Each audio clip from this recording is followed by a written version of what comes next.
रोज की तरह आज की सुबह भी सास की गाली और ताने से ही शुरू हुई।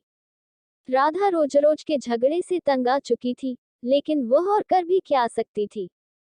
उसे तो सुनना था। वह चुपचाप सास ससुर और पड़ोसियों के ताने सुनती और रोती। राधा की शादी राजेश के साथ 6 साल पहले हुई थी। इन 6 सालों में जिन लोगों की शादी हुई थी, वे 1-2 बच्चे के माँ बाप बन गए थे। लेकिन राधा अभी तक मां नहीं बन पाई थी।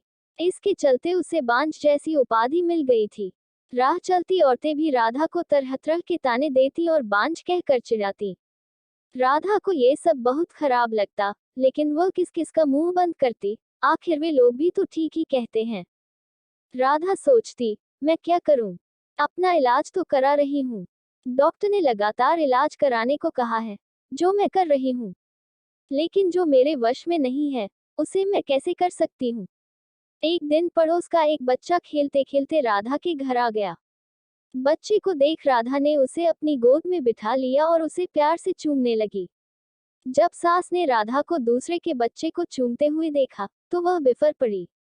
वह उसकी गोद से बच्चे को छीनते हुए बोली, कलमुन्ही, बच्चा पैदा करने की तो ताकत है नहीं, दूसरों के बच्चों से अपना मन बहलाती है। अरे, तू क्यों डालती है अपना मनहूस साया दूसरों के बच्चे पर? तू तो उस बंजर जमीन की तरह है, जहाँ फसल तो दूर घास भी उगना पसंद नहीं करती। जब राधा से सास की बातें नहीं सुनी गईं, तो वह अपने कमरे में जाकर अंदर से दरवाजा बंद कर रोने लगी। रात को राजेश के आने पर राधा ने रोते हुए सारी बात उसे बता दी और बोली, मैं बड़ी अभागिन हूँ। मैं किसी की इच्छा पूरी नहीं कर सकती, ऊपर से मुझ पर बांझ होने का धब्बा भी लग चुका है। राधा की बातें सुनकर राजेश ने कहा, तुम माँ की बातों का बुरा मत मानो। उन्हें ऐसा नहीं कहना चाहिए। हर माँ बाप की इच्छा होती है कि उनके परिवार को आगे बढ़ाने वाला उनके रहते हुए ही आ जाए। तुमसे यह इच्छा पूरी नहीं होते देखकर माँ तुमसे उल्टी सीधी बातें बोलती हैं। तुम चिंता मत करो, तुम्हारा इलाज चल रहा है। तुम जरूर माँ बनोगी। राधा बोली, मेरी एक सहेली थी, वह भी बहुत दिनों बाद माँ बनी थी। माँ बनने में देर होते देखकर जब उसने अपना इलाज कराया, तो जांच में उसमें कोई कमी नहीं पाई गई। कमी उसके पति में थी। जब उसके पति ने इलाज कराया, तभी वह माँ बन सकी। हो सकता है उसी की तरह आप में भी कोई कमी हो। इसलिए मैं चाहती हूँ कि आप भी एक बार अपना इलाज करा लेते। राधा की बात सुनकर राजेश भड़क उठा, मुझ में भला क्या कमी हो सकती है? मैं तो बिल्कुल ठीक हूँ। मुझ में कोई कमी नहीं है। मेरी चिंता छोड़ो, तुम अपना अच्छी तरह इलाज कराओ। मैं मानती हूँ कि आप में कोई कमी नहीं है, लेकिन तसल्ली की खातिर, राधा ने सलाह देने के ख्याल से ऐसा कहा, लेकिन राजेश ने उसकी बात को बीच में ही काट दिया। नहीं राधा, तसल्ली वगैरह कुछ नहीं।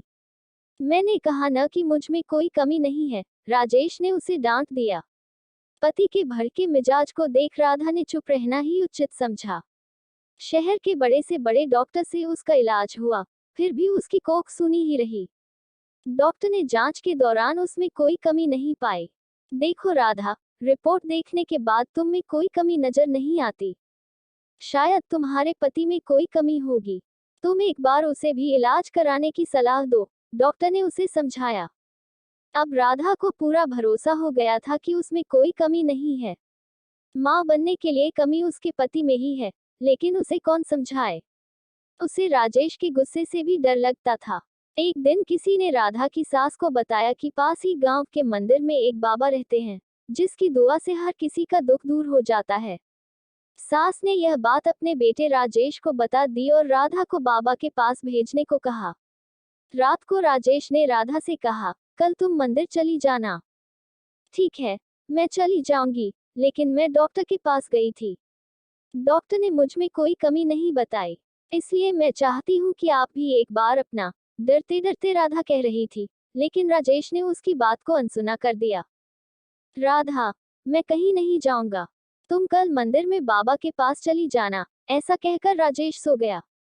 राधा ने भी अपने माथे पर लगा बांझपन का धब्बा मिटाने के लिए बाबा के पास जाकर उनसे दुआ लेने की सोच ली।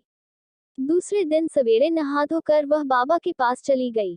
मंदिर में लगी भीड़ को देखकर उसे भरोसा हो गया कि वह भी बाबा की दुआ पाकर मां बन सकती है। राधा बाबा के पैरों पर गिर पड़ी और कहने लगी, बाबा मेरा दुख दूर करें।